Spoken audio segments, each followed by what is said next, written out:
seraphim te to van mi te to pathin wa choi te hita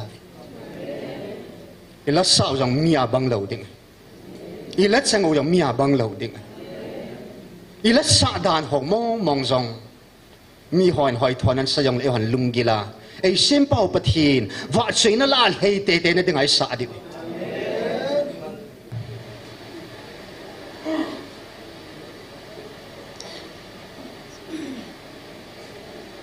amasan tunia zong mi hizat hagaw me ti khom dinga e pui thung pau e pui khom pau e pau pathin thangwa na sang pe ni pe ve hallelujah amen hallelujah amen i ko ma che che bayotin ka hin ngai lut jing ding na hi te ke dau te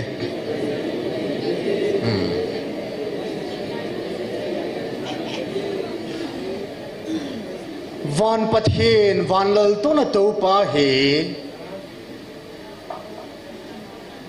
tu nya hilai hagaw me ti khom naw hi nam dam tan anei lo thila he amma thupi dung zia taw na hin niza thum niza khat hing taw nung bil zong pa kai thu phun chana sei tai koi manam hitia hin ni khu hi za taw khom am khapu yatin he hallelujah nang hon nam na zo diu ka he zia ke man thu ka pi nei ve ti na he hallelujah khunung khuma musu pathinen tu ni in hagaw me iti khom naw akhat na taw na mit li in pathit il hayoven i taw naw zalen pakai i mit liu zalen pakai lung thei na he ani na pakain hilai muna ke ma nei wa chei khom naw hi lungkil ta ke ma nei wa chei naw hi ke ma ka ke pa na pen ka lung lai na het ki ne athum na pakain khat la na ke til kho tu wa na la wa hin na ki ngai lut naw khat la ki ngai lut na ka mutai ti na he hallelujah khat la khat na ki ngai lut na pau hi he che ke ma ki pa na pen lung lai na pen he ti ne he lai mo na inam sung wa nom khalo tunia pathin lung lai na amun thenga tong do thea sa do thea bol do thea ta zebin pa pathini thangwa ven ami pa pu pia sin pathin si pi ka pe ding hita thil pha sim zo lo e bol pia kom na muna zung e het na thailand sing ka tin hoya chi rong e het hi paka i pi ka pe ding ham wa chena lan nang man the ing ka te atin la tam ta sim do ta na hi hallelujah pathin mi pa david bangin aman jong pathin hainan la tam pi sim do pakai alung laina lat satienin pakai chi pia ka hei ding ham atin thagaw mang amang thanen thagaw mang ho alat pakai minin pakai hinga akat do thanin nei la thagaw mang amat do than ta je chin pakai alung lai than ta tunia nang lekin pakai chi pia na hei ding ham i pia ka hei ding ham leng david in lung ki si te hinga pakai anai sin lung ki si pum puma pakai bel te chun kil hay na gan tha thil to sangin pakai alung thai sa zo ati ni galai ta tu na lungmong thamonga lung ki si pama ama ibel ba kon ba tu nya lungmong lamong ama iba sai thei ta zebin i pau pathin thang ba ke do ve tu ni hi i thu pi ding o he hin sei katin i thu piu he tu ni ni khu hi ka wa chai nan sudim ta vin ti thu pi man sa deu tu ni ni khu hi ka wa choi na in sudim ta vin ipini khwa sei ham Easter Sunday ningkum 31st Mars jingka pung sagin pathin hagaw thing nei vil ta vin hichini khu chun pakayin akam sangho avelen sim no ki do ten ai ta na ngai vin lang dunia nang hoi hichi vanui mi te chon le van mi te dan sim no ya cho vanui mi te dan sim no ya chon dinga ke man ka ko na hi povin van muna ka van til ten seraphim hon ei wa chayu ba ei wa chayu wa van mi te san tho dinga ka ko na hi bove hallelujah van mi te na ki khan tum povin nang ke ki ti ta povin lung ke tu delin pakai awa chay ben hi chi bangai nam piwin hilai muna van mi te chan thwa lung de la pakai iwa choi ding wa pakai van mi te chan thwa dinga amma wa choi khom dinga ei ko he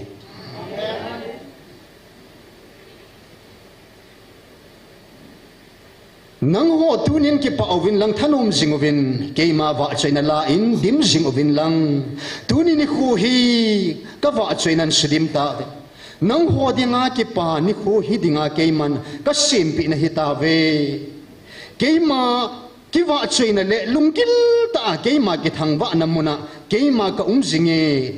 hi chi muna chu keima phat theina ki hom zinga hi bo ve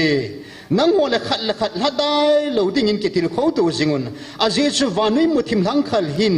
na sumang khawin te hi chi vanui lung thim ta salungul na hi na sumang khawin te nang ho khat le khat ki ngai lut ta in ki kom to zingovin aje chu hi chi ngai lut na hi ke ya ko na hi nang ho ki pa na chu ke ya kun a hin na lungmon naw zong ke ya ko na hi amen lungmon le nakip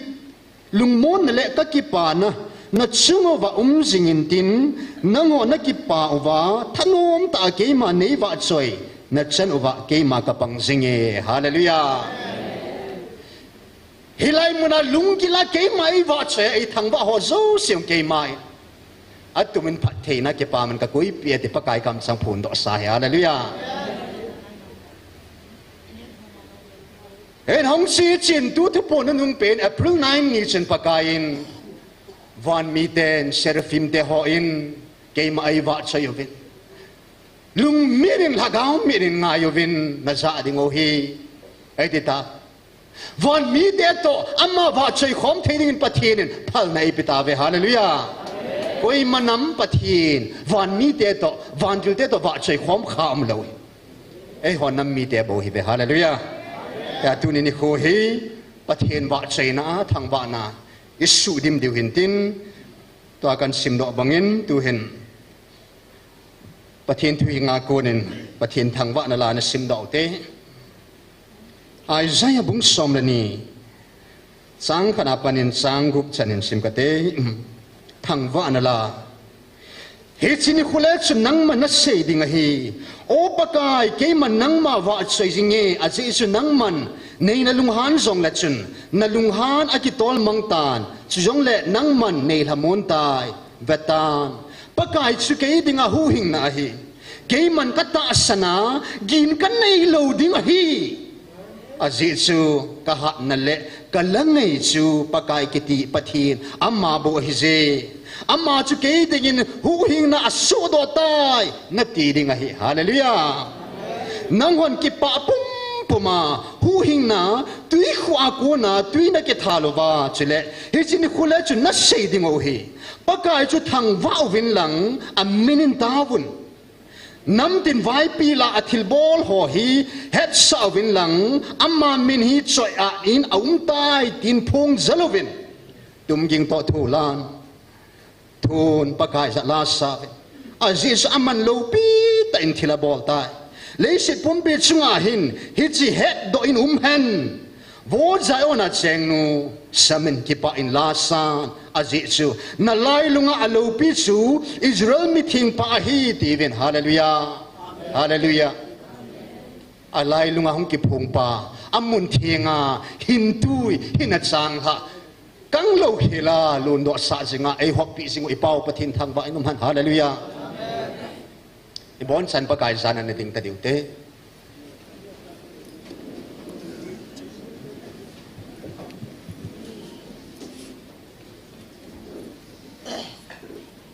seta in nabo kup so kel ten mit singaw ten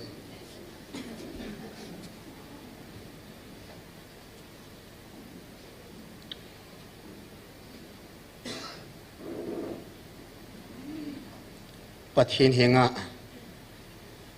taw na mitli ki thuma ben pakai mitli ei peve amen seraphim te to van mi te to pathin wa choi te hita ila sao jong mia bang lo ding ila chang o jong mia bang lo ding อีละสะดานหงมองจงมีหอยหอยทอนั้นสยองเลยหันลุงกีฬาไอ้เส้นเป้าปะทีนว่าใช่นั่นละเฮเตเตนั่นดึงไอ้สะดิแรงดาวิดปากายก็มาลุงเทนะทุ่มินปากายลุงเทนะทุ่มินอัฐุมบังเงินปิตาเนี่ยปากายนะหูดอสินลาตัมตาปะทีนอเปนปากายว่าใช่นั่นลาตัมตาอนเปนเนี่ยตัวนี้นี่โคอินปะทีนินลาจงปะทีอันบุษานัมมีเตหิเวอันมิลิบินลาอัสโนเมนน้ำสุงบางละทีมตั้มตาไอเนตาเวฮาเลลูยาละซิมทีมตั้มตาไอเนวตัวนี้น้ำดังแต่อันเนยโลละท่าเขาบุงละท่าไอ้มหมอมันกิพูดองลาตัมปีปฏิไอนาเปเวฮาเลลูยาเนวิลุนอิทีเป็นเอวิลุนเฮฮาเลลูยาอิตาอุนาชิบังอินปฏินว่าใจนั้นละไงตาแต่ปะกายไอนาเปเวนะตัวนี้เห็นปฏินงะลุงเทียนกิทูมอกตินัดที่บ่าปุ่มปินปฏินสวยอันนี้นัดที่อินตัวนี้อิติบ่าเจ้าสิเลี้ยกำหัวเจ้าสิปะกายหิงอัลฮันดอกติโอโซดีมันนั่นมาก็ว่าใจนั้นดิ่งปะกายโอท่านี้เป็นกระดำสุงินติวตินกันนำปุ่มปินขังสมสงากตุกัดซาเทวินขังสมพัดเทนานังมามิลิกิวฮิโลวาโออาจงนังมาก็ให้เทนาดิ่งวินกันนำสงบัลลัสทีมตาองไงตาในเปวินติวเตนำสงอันนั้นทุ่มอกเตตัวนี้น้ำดังตัวอีบ้าลงนาวละละงาจงอิน้ำสงหิปะทีนินละละงาจงไอตุนเทนาดิ่งวินอามาว่าเชยนั่นละลุงไหสานามีเทนาดิ่งวินละท่าละสิมทีมนาองไงนะชมน้ำปียดิ่งขังสมจันเกดิ่งลุงลุดไปอินตาวตินกินตาวจันให้เนกเตอาเมนฮาเลลูยาอาเมนฮาเลลูยาฮาเลลูยาฮาเลลูยา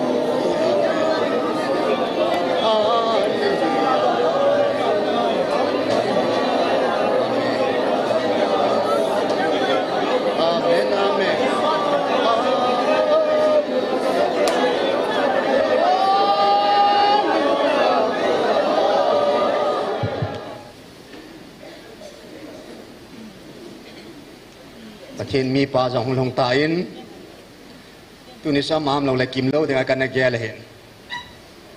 ตัวลายมาจงหุ่งไว้เก๋ๆตาย30 minutes ที่หอนะ35 minutes ที่หองจานยาปนาสูงข้าวินาเกียปนาสูงเฮปูนัทมันหิมาขายสิกินักกาเดฮกติปีเฮลโลมั้งอาไว้เก๋หัวกาติจะง่ายโจอาเจโจที่ไรมุนาฮีไม้พระเวทน้ำโลหิตโตตรงใจจะสั่งไงฮาเลลูยาตัวนี้ฉันเกียงเกียจงเล่ก็เกียติโลเฮลังไงลุ้นในตาอีปูจงหงสิงซาลินมาสุงัดตุ่มเป็นกิปาทุยเสกิโดเวอีดามโมเล่พัดดังเล่ปะทินกงนาโอโตกิตัวอากำสังหัวลายสะหัวดอหัวจงอบานเล่นะเป็นสาดิหุ่นตุนีอาดิ่งเห็นเล่ปะทินินอีน้ำปิวลัทธะไอ้นับพิสหอเล่สิยงเล่ขุดสุลาหิยงเล่ปะทีนินฮักกาบขันขันนหูปยาอันนี้ก็เสียมดอกลาหอตู้ซุ่มกงนัดตู้ต่อเกตุดิวหอลาหอจะกันหันหีนัดสติงหันกันนกุนตู้สายตาอินบ้านนั้นก็ตอลซุงดิ่งโอกันเขาจัดดิ่งมีปินจงไล่สาดิวมันยังสาดิวตู้นี้นี่โคเฮโพลิสไซลัสเจลสุงอาชนปะทีนี่งาตาหันว่าไซลัสสาหันวันที่เต้นนาตรงนี้นะฮะฮาเลลูยานี่สัตว์หงตาวินตุนยาเฮทางว่านาลาตาวนาลาปะทีนี่ไทยเดียวฮาเลลูยามัสเป็นดิ่งสกันไทยลุงดอนนะกามาหินติสูหินฮอลเป็นลังเวอร์เซมโลเฮลามิดซิงอะไรฉันอีเกลดิววันนี้เตโตอินน้ำปิวดินมุนโตอะไรฉันหัวเกลดิงโอนั่นน้ำเอาปะบังอากับปะสาดิงนั่นน้ำเอาปะบังอาก็ลุนสาดิงเหตุกิติมปะปะทีนี่ฮาเลลูยาน้ำเนียวเปน้ำกันเทเลนไว้ปีที่สองแล้วฮันปะทีน่าดิ่งอินเนียวดิปูเป็นไงฮาเลลูยาปะบังไงน้ำปีปะเท่าดิ่งโอเคลิลิปะบังอันปะดิ่งฮัมสิรวยปะบังอันปะดิ่งฮัมไงโซปะบังอันปะดิ่งฮัมโรสปะบังอันปะดิ่งฮัมนับปะดิ่งด่านฉันนั่งมาขุดเอาไม่ตายฮาเลลูยาไอ้ว่าปะทีนี่อิน้ำปุ่มปิวฮีวานุนอัปปะอามูเทดิ่งแหละอันน้ำอาซาเทดิ่งแหละ agim nam achok thena dinga pathinin inam pumpi lagawa pa sa di tai hallelujah hetche dinga chu itabang thing itabang pa sa tabang na pa numam gel pomen versem lo helin lunglu taing lunggelin van mi de serfim te hoto la sa khom hi ve ti gel da utin lunggil tain la phal set nu tai lo adang se sen mi singa phat tai sa deu he pakai zana na ding tau te le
Silahi pakain hinam pumpi dingwa September 30 2023 na piuhin van tilgilo zeng salam ta in yay man kapat pathin ka ba chay nompo kununga nat sandiw ka lopi besen tunin ano ka dana lam sa ta na hi hallelujah hisi valin ta na makhuwahin to anaki panaw nom nanaw at ki kwat momong pwede so Lamuin, somuin, napatin ba sila sabin, napatin ba sila sabin. Patin ba sila nasako mo hi, napatin lunglay na pinahiatin eh. Hallelujah. Ang chisin na pagkain April 9 ni Chen. April 9 ni, April 8, 2024. Tagaw gilaw kadong gipong. April tarik ko. Tukumin sun pagkain. Tunin ni kuy ni kuting kitiding ahin. Hinale kabo na minaw ki zilun na hin. Gabriel van tilin na tusima van tusima zilun na ni kuhi.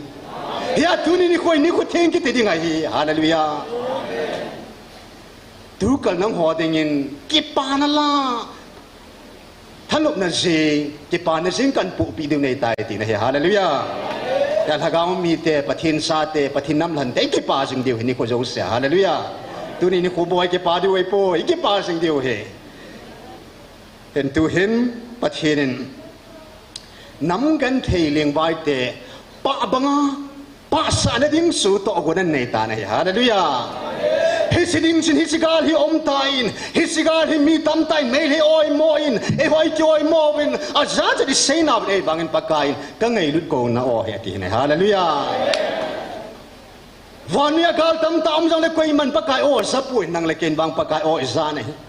ta sa Israel ten gala nevin pakai o sa pove ehon zong gala nevin amon azalo pakai o sa tawi hallelujah kitsi gali pakai nampi ako na hi ibon san pakai sa na ding kidauten ano na trek chen pin lang nampi ko na tu na tum be mixing pumai ngai ding o no nemen lungkil ta ay tan sa ding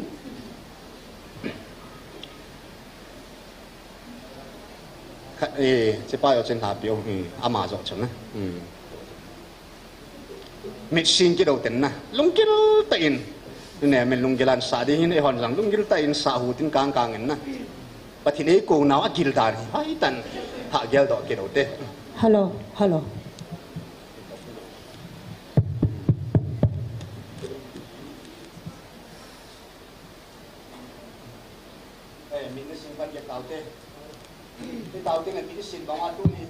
hello hello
tàu cái tàu tê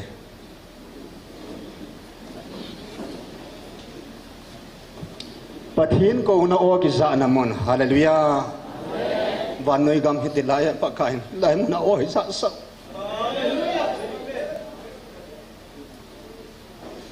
Pathin o za na thei mu ding mu nei pi u pathin thang ba um it's gal hi pa kai nam pi ko nai bo ve nam pi ko na gal hi bo milung ta te hi je ba chu on nem he vai ko le na za ta lo je ba chu ga la e ko hi ta ko na nung pe ne ko na nung in sung che ba ki da ham lo wa van mun i lun the na de ba e ko na thagau hu do na ding so chat na ding ko na hi bo Pathin thil gon jong hin ten attract you hilovin inon zong mai tai on nem heaven lung sit on nem ai ko to kilhonen nun ne nem heaven thagau thing ba khunun nem bangen nem heaven la ai oi happy ve hallelujah nam pi ko na la sadinga jong ama jong pathin na gon sai tai hallelujah nem heaven nun ne nemen kum khat war zen hilai mona tam lam kain kon dang ei pan pi ve na ma chung atum bein nam pi tao khom zo sen nam thalengin tunin pakai min ke pa thui se ve hallelujah ama len sung pakai let sen phathei bo hanlang thil ji da ngai pu i bola van lal to na tu pa pathian sun hilai muna hi mun noi nung pen disabilities ministry a chu pathian hung ke phong ham thil ji da ngai pu ngai lu zalai bo ve inam piu pakai jin kalvaria kalhat do na jong su tunia nang hoka vil thena dinga ka kitep na jong thon lo kan na khat do nei ta ve nong ho nam ka vil thena dinga tuni ni khoyam theina dinga hi jong chanum ma sa he ti cho hallelujah athu pi dan nan so granted in la pu ten pathin to gun ngai lu na hung kun do ai bo ve hi che thil hi ngai lu na khon te nuôi nuôi sát dengan cái gong hin zong lama dam lo je sunong thei ta pu in tu hin e bon sam na ding kilo tin iti ngai tam lung sik kidang alung sik kidang ang ngai lu na zala bo awai za bo ve til ji da ngai pu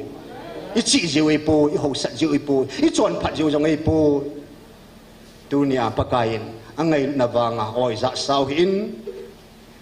turin lai ai nau te ho zo ta sein mit hu mu te hu zong ne pakaya mutabe ta sana zalen hallelujah mit chon jo khom mutane el bai hon jo hagawin lama zot tabe khumul hon jo khom mutabe hagawan nang hon song pakai o za tabe hallelujah nampi dam na hilai bo ba me mundang ampo ni hallelujah iti ngai tam nung sit kidang bon indingo te na sa taute versiam lovin ala changyal kidauten mit singpung komen na sa kidaute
minen tau ke tau te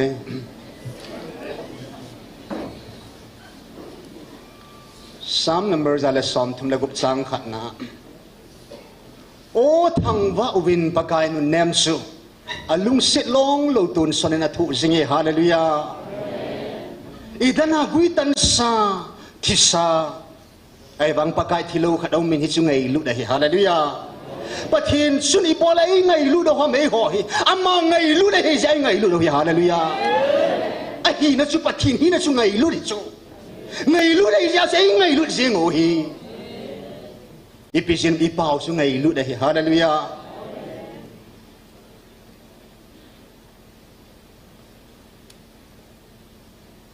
amma thi theilo mang theilo hi chu ngai lu na zala tunya hi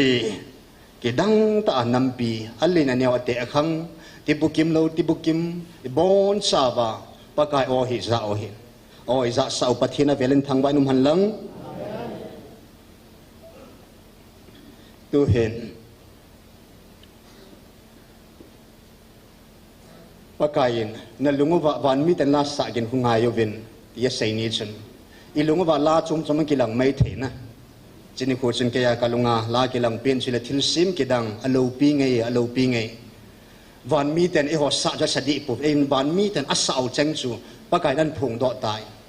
a thing chung nung pathin ati ben hi hallelujah alo pi kidang e ti ve ti van mi te hon van mi thing ten awa chei naw la cheng chu hi chang ge ya tu ne e vil naw hi van nui to sima thil la thil su la leisin ki sim tila pana leisin ki chai ni ki chan ki adinga thil su ki dang pe pakai o iza o hi hallelujah ki dang mo hi chikhala ki dang ding lo he lai a ki dang mo nge alo pi mo nge hallelujah tu hin nu chong nevin alo pi nge yel sim ki dang pathin zan lai mona ma jong wa chaina la a pathin thei khada panga hen hallelujah nu chong neo chunga tum ben ki pa thui sevin tu hen aman lung gil tan hin san ten ding khal talovin e bon sab mi isin kit dio ala chang gel dio nom na mai sa kit dio na min ha am thei lo ding a hi lung gila pathin wa chai ne ki hil kit dio ten e sa pi ta no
Pathina ho sai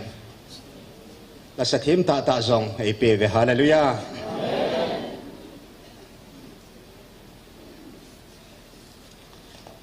December 5 pathin hagawin in hope now khan simautin chang som langa na achun 2024 December 5 ke ma nei wa chaina di wa la na sim ho zong nang ma ho lungel tam ta nei puma na sim ho zong aumin keima wa chena ding la chu keima lunglam a hi ngai je keima nei wa chena diu la song keiman na pena winge hallelujah keiman ka mi pa David in eva chena ding la kan na pe labu som thum la thum changar pa chang somilani hichi wa chela chu keima nei wa choi jing diu ka thua ka ho pi naw hi bo ve hallelujah to pi mongin Helai mona I bol to ho zo siu he 1 meet and a head hinale kho bwa ko ya min ji lu thei ding mam tia zong Gabriel van dil ho ki saboi jing a hi isung wa chirup van dil ten Michael van dil ten van go loading cha te hepan e zending wa van mi zanel van dil ho zong hop kha e da ha pi tai hallelujah na chang na hi po ji na ke gel do jing ngai je na tha sami zong le tu ni hin ha ben pa ka ni na pi saw la kha hi in tu hin e ho bo ki khom hi po ve ti bat sa na le van mi te seraphim ho to tu hin pathina wa choi khom ki taw tin bon in a dingo tin chung van mun no ma ti chu lung lu ta in mi sing po men pathine vil ni kho wa isa bang bang le igial bang bang min chen na ilung gilova amo ho to la sa khomin amo o zong zat hi liu dingin ai tan hagaw minin hagaw lunggelen ngai tu na in na di mautin na sa khom ki rote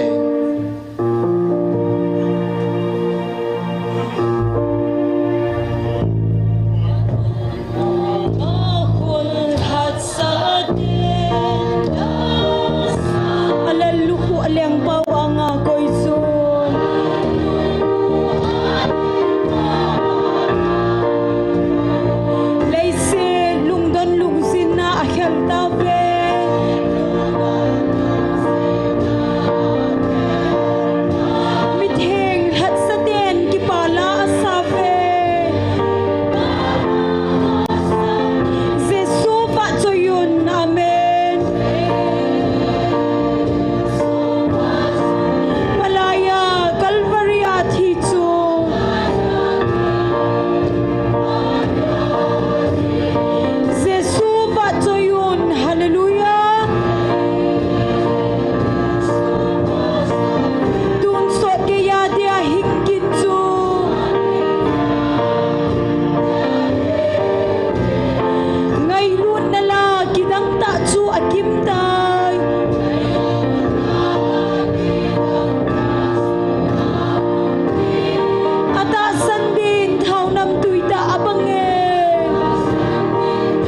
tàu kia đầu tê amen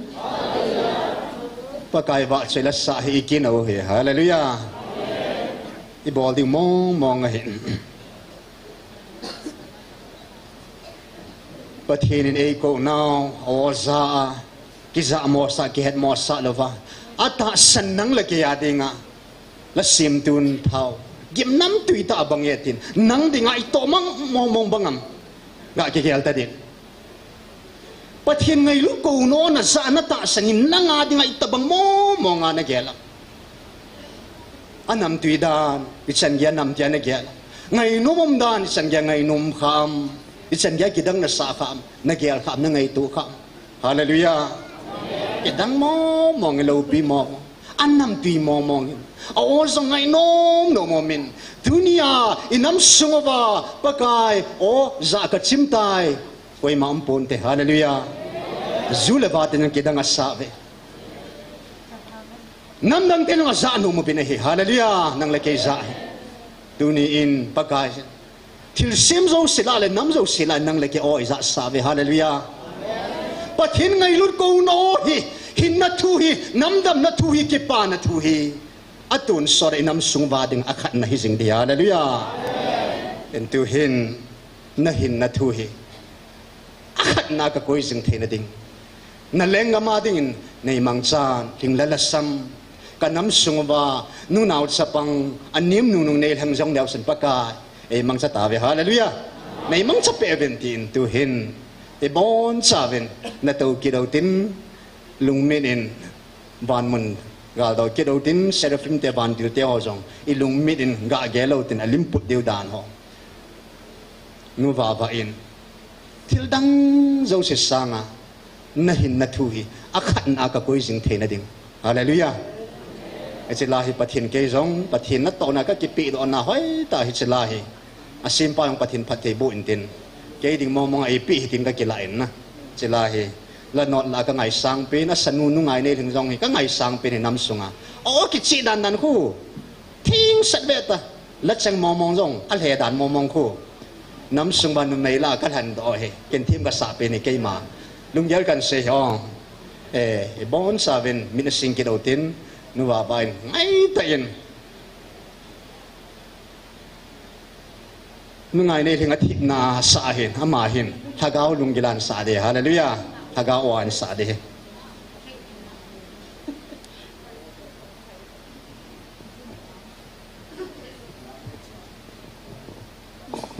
Hazin the boy.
mongin til dang zo se sang akhat na pathin ko no ikoi thei je bani sia lai man na to thei hin nen ne na tui do na to mun na lo mun nein mun gel thu pil hilai ti na to thei dham hallelujah pakain ke ma sanga azi atsa aina lo ngai lu zo sikia hoi poi kum thum hi dham kum li hi ding ham pakain evil na o iza sung diu hi koi man hepo na tuni in akhat na koi jing thene ding pathin Allah te ho Allah hing te ho inam pi ba ding pathe bu pi kita hanlang asanu wa wa jong pathin nam pia hilai mona wa chaina la a pathin thai jing the ding in ama jong pathin thon pi jing ta hen tu hen van til gi la hong ke phonin sun na pathin o binay sa isahi pathin ta be pathin di ta na hukihu khaw na wango pai hallelujah apathin o pakahi khanam mi te hallelujah pakai na golo dingal hando nammi te hallelujah pakai na o ta kam sang ta hopi nammi te hallelujah pakai sin alhagawa avil nammi te hallelujah ki bam bes min neo pinei ko isang le neo pu a jesu vanui le sit pum pi sim pa nei pa jesu nei ve hallelujah Biyama Modi amia kinemin ahilaw le US President Donald Trump amia kinemin ehowang leng Jesus Christa kinemi hallelujah alai lunga hung kipung tun sot sungpi pakai minas kipung kisung zo hive hallelujah apathino pakai khanam mite nunga wasin tunya sa do dengan pathina sim hon sim sa hiong imai thein na tuni hin ina nei sawla chu hi tain tunin ama jong ngai ta sakit dengin nunga abasi pakai min ko kitaute mi sing thei thin mi sing autin ha thei tha autin tu hin tu wangan jan le hin koi ta dinge pathin nei kha hi jevin chuna ai mai thei dan che na ngayote lam nom nang lam thei ding nom nang ding thei na aki chom nang ki chom the he zalen pha de ta he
lai ta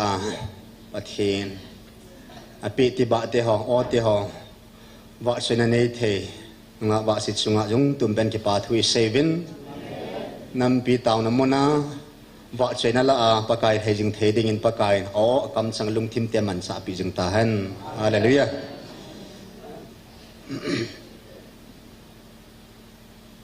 tu ni he la a lat sanga pathin il hei naw ni kho hi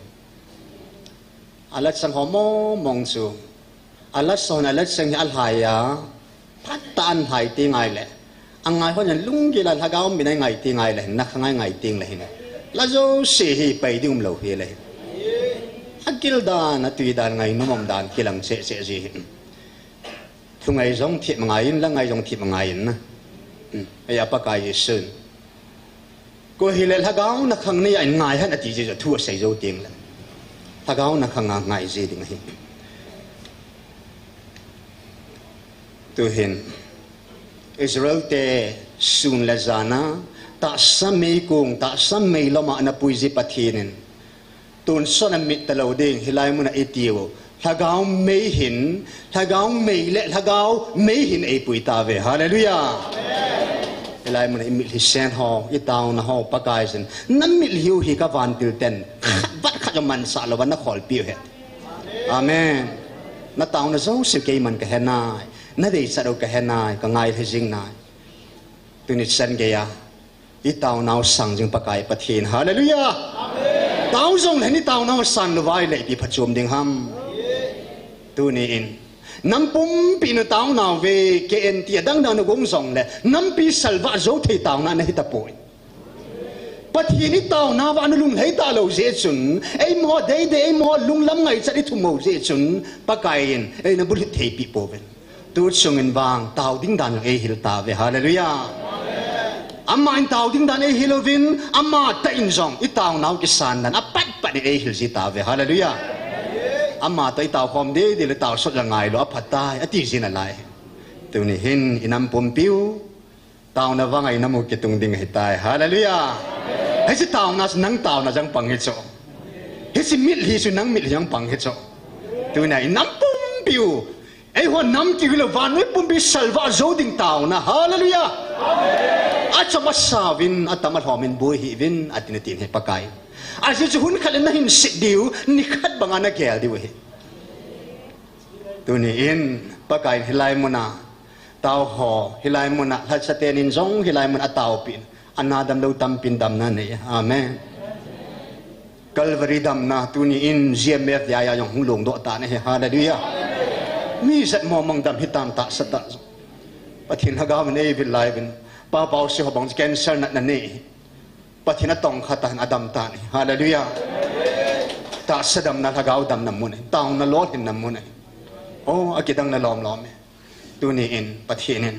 i taw naw ei san pi jing ba i taw na ei ngai ha pi jing ba i mi liu ei khol pi jingo i bon sab na dingoten nu chinlam district headquarter amain ka taw na sang jing pakai pathin ti chu ngai tan sa ding i bon vin taw na la jong ei ji chen na pathin i taw na ho ei don but pi ho trek ngong ka pi sai ta chen no kom ta ta ve ta bon sai mit singoten amain lung gil ta in ai ta hin santin e hon tu ni chan gya pakai kum ni sungai taw ho ei san pi ba khang som phat theinan a reading te van go loading te tu nia le a jong gam tip gam ei pe ding ho i chung ba ki tip ho jo se gyal do ten ei ma chang mi mala i taw na san ho neu ne ho chan gi na gyal do ten i taw na ei san pi sau gyal do na neu tin ba chei na inuven han sa de he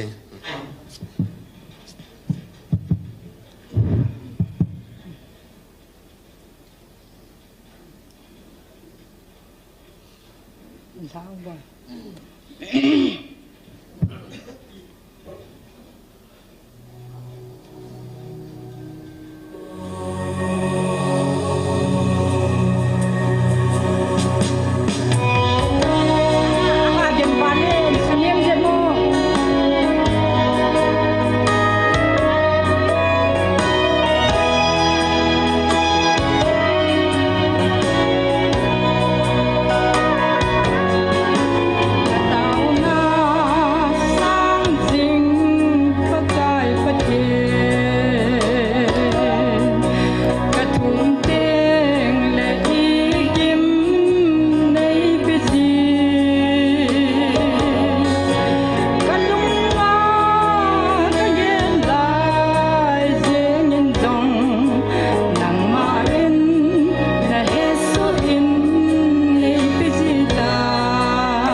kit tau te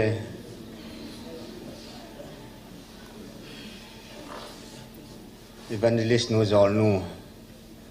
tu chungai chinlam ata san nong tam thiam cho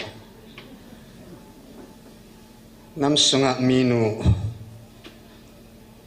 wa chela adam na thu ho la long sado the minu pathin ei pi zeven pa pathin thang ba ve nu chinlam pathin le sadin mabana zong nam sunga wa chain na la a pathin heijing theding phathi bo jing kit ta han gel momong en soup na dei zo si ti na chan thei ding ha na thum zo si iti na mu thei ding ha a hin tu nen hilai mu na pa ka ni taw na khat sang a thon an kile sa pu kum ni sung taw zo naw jang pathin za la hi o mi za taw na sang mala in sunga na ma ding ai taw naw pa kai ai san pi sing ho ke dange amen ai taw naw ai san pi pau pathin thang van sang pin pikit ven hi e chi pathin ai nei khau hi i ham pha ven a hi nga taw ding a lom hi Daniel taw na sang pa sol cha ho taw na sang pa pathin en tu ne e hon nam za i taw na e san pi ta ve amen ke pa na jing hin pu pi de wei tai ma kho ga ke pan ho bo e gal do jing wei ta in anum no ma in mona chol do che ta to hin pi pe na ke pa na la ke pa na sang pen la tha la pathin en ho pi na khat he in he chala he thagawa na sata het thei changa ki panati ta momong kan ne ya hin a verse ho ka ki ha le ka ki ha be liu hi chu chila ko ka ki pa ta ngai je ka ki pa ta ngai je ki panata lunggela kan ne je su nei pe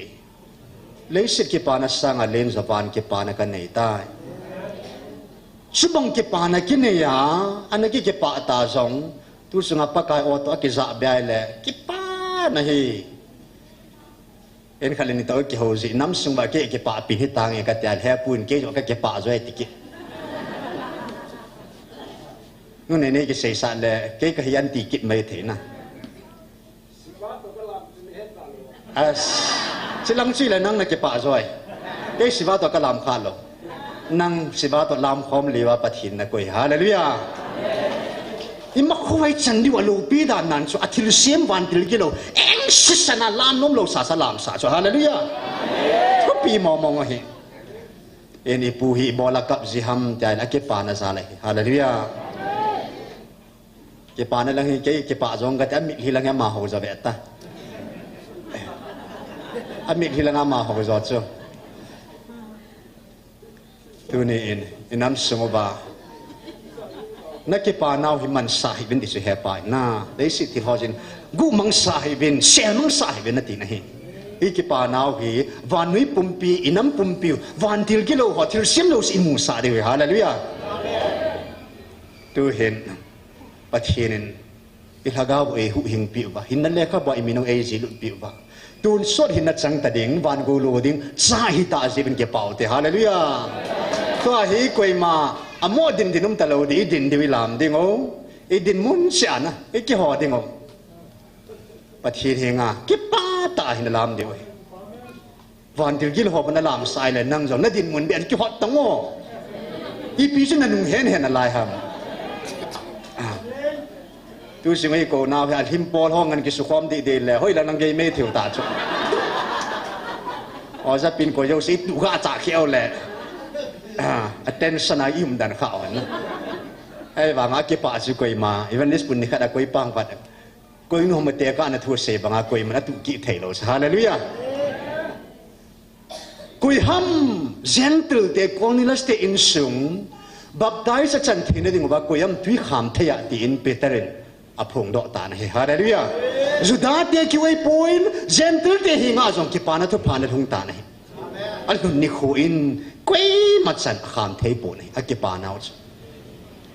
tu này họ nằm rong ấy vil ta nung viên quay ham khám thấy đi ngà hallelujah vilin là đi thấy ta bộ về bắt thịt ấy vil tao chứ hallelujah Tagaw Israel ta sa Israel han bangin tagaw Israel alhan do anu nga ham tagaw Israel na hipu ve iti ding ba hallelujah hentunin tagaw Israel van go loading sate kal hagaw hu hingtai amen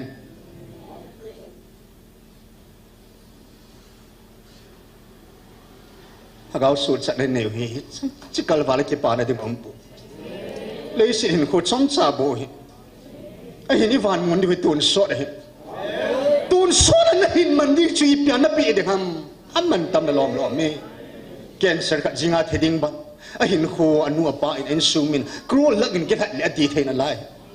tu nei ho tun so hin na ding ba ai hat do pa hallelujah hagaw su cha da ka nei ta hagaw su cha ding ka hita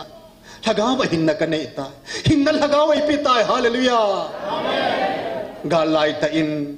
lấy kiêu hilo vana jong hinna ka nei tan hi laga ba hu hing pi se ben e bon ben ding ki do tin he chela chu lung don na chon se do sinai bo me ti ki pat na hen na ala pi chu para sun ka ki pa ta ngai je ki pa ta na sau ki pa ta hot bet pom pomen ta pom pomen ki pa ta ban sa sa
hagaw ay so hing piu hagaw thing pathin thang vai nom han amen hallelujah kum thum lhin na le nang ma tan hun le na ke bol ding muchi na ke tu ding lem pi hun na ke bol ding agar ne pandita hallelujah nam pi lam kai pi pu pes lam kai na in ni sin mi le pum muchin tu ta ben amen itu sung ben yang pakai aga ane pan jong om ta ka phat thina dong pan nom ta ben na ti ne ha ga phat thina jong ina dong ta ta salam phat thina jong i dong ta so zo lo ding sumina cho thei lo ke pa na pathin ei pe itu cha tem khang som sungan ne diwe ta ina nang lakin lai mana mi le pom pom mut si tu nang jong in ne ding a khang in jong ne ding zula va ten jong ne pha ding he hallelujah August 31 ni in pathin hagaw thu pho ne gam sunga hin hosya bung len ho pina ba gam sunga hin kita na jong ompon pathin het pha na jong ompon sunga leng ba sate ho san ge jong hi gam so ho san ya lung leng gam ta ve ti mi him ki hilo pathin thil sim ho i gam sunga na lung leng gam ei ta tun wa gan cho jan lung mon na nei de he amen asi se pakai ngai lut ko no zanam zagam chui ta ve hallelujah entu hen ay pitchin lam evangelist nu ma jang pakai men hung do en tin thagaw phat theina hinam sung ma dong ma sapen hin sile la langa phat theina dong ma sapen nu phal nu pha phal ni sia chang phal an ki pu dei ta amen van nuôi lấy à giống gam tiếp gam van go này in này nào vật sản nu này này hallelujah ako mi thuma hi in phát thi này sản đi ngồi pakai na namo giống hi at sản thum alle thuma ka kile do sa de tin hallelujah en tu hen amo thumen mi le pom pom mut si tu ten ke pa than mana ga ki lo han amen tu kuma ga ki lo diu te tam tu ten atama ding ai ta tu kuma ko na hallelujah he pun zong ai sumil pontin ki ong ka sumil lo ding he ta salam ga ka mu ma san hang ka khop han ding ha ga ga ka mu ma san hang le mu ma sapin pin ka khop han de ke ni bang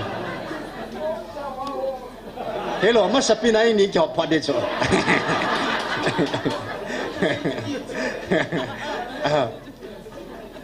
en tu hen evangelist nu lam kai na in ung po do ventin mo se sin tu nya ding a zong Allah la sa ding a ki gung la jong chai na jong hung ding ai tan na tu ne wa sai na la mo mga pathin il hai naw pathin i thang ba na wisun dim naw jong hetain tu hin microphone khat ching ge choi ventin am ha ku na phat the na hung kun di dan kon na veo ten khat nu hi la nga phat the hung kun de cho khat nu hi la gaw la ma na phat the na sa ta hung kun de cho ama ma che dung zin pathin in mang cha ven tin tu hin amo thum pakai mina pha lo ding in la sa ding na ko taw te na khong ai ta din ti ngai ta do le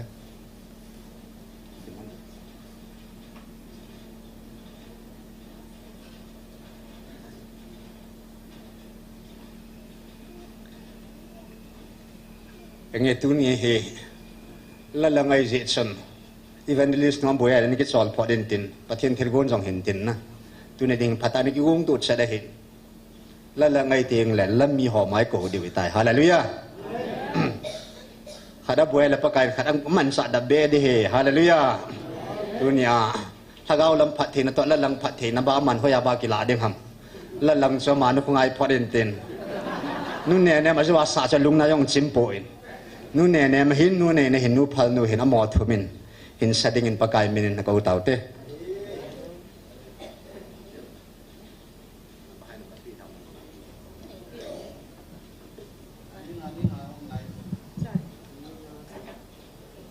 hello, hello.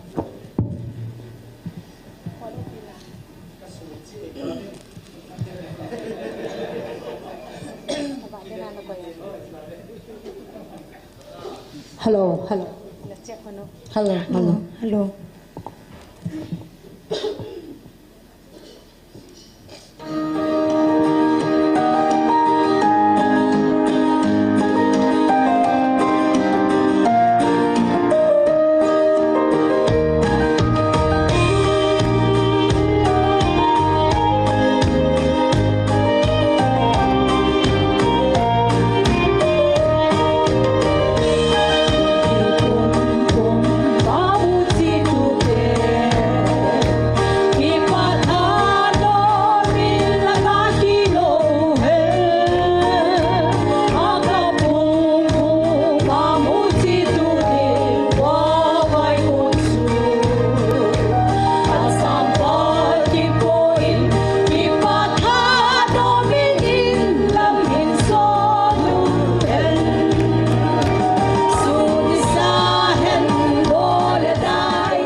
Lalam kai ho hitavin pathine nam sungwa atu chate ho zong kham khama la bol the achate ho zong la samom da pon hallelujah lalanga phathe na sada pathin an bu ding in sungmi hitave pathin mabana zong ba chaina la in in sungu sung dim jing ta han lang tu hin chaina ding in pathin thuin khat in sim katin kan sim chai la tu ni pathini thangba khom naw chaina to pathini nga thangba na taung na ki pa thu sei taung na nam pi pu lam kai pi pu pathin ei tun piu pathin mi pa pu pia sin taw chaina nei ding chu tu nya de nga zo na ngi de tai FC bunga chang som le lia pan chai chan sim ka te he je chun amman vo imumil khangin chule athila akunin thodo in chuting la Christian nang mana salva dinga hi ati he je chun iti na chonum ching thejun ki hong phavin milung bei ho banga chon lovin mi ching ho bangin chonun tu lai ni kho ya phat lo je hin phat ki jan pat cha hi ki cho un he je chun lung thim bein hi un pakai lung lam ipi a hi heaven chile leng pi tu jin kham hi un he cha chun si na ome a hin thagaw vin dim set jovin tum ging to tholan haulan chile thagaw lan ke ho lemun na lung kilun pakai dingin ki tu delin lung delin la savin imati sanin imalam zo sia dingin ipakayu Jesu Krista minin pa pathin thangba jingin omon hallelujah hallelujah amen e bonaven nom tan tolu tawutin ipuin main tao zo nai nei pi tao hanu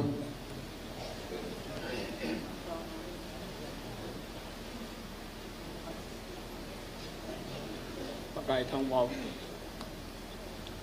e lung se quan trung sang te na lang don sang te na se fin te na ma chơi jing je Gabrielin ki hom ta tin pi jing ka pa the ka ki pa we ha pa na cha te no koi man ho na za hello keu nam mi te ne u se no ba ka nam pum bi wa na wo ne za sao ajanu long hi long le nang nei ko so ke we nei ho lam kai ho hong han ho so hong han nam lam kai ho hong han tia aver vela nei ko wa ho lam kai ho ning hap da thum ka pe mi pi ho ding ni song ku ka pe na te ngay lu ne ta kana mo mi simpatte nei ko va nalung senna ne vil sing opa nang kataman ipi nam kai wa ki ho pe tan ngai lu ki ho ben ben nei lai lau ha me pa kai ya la kai kalu ga dong ji nei he pa tu ne pa na jong he pa na cha te nangai lu na sei ki ne Israel te dong mi khat le ni ja gam pha nei nang ho jong na nam pum pim na go jong lang hi ko ma ta san ho za la ka phat te bo na ka la dai tai ni oh he pa na lu se nei ki te ne tu ni ko ai ko ma evangelist ni hin chule aloi pa thang se hin rubber hin hi ko ma ki mang cha ho te da bang mang ne hin chule thang ne hi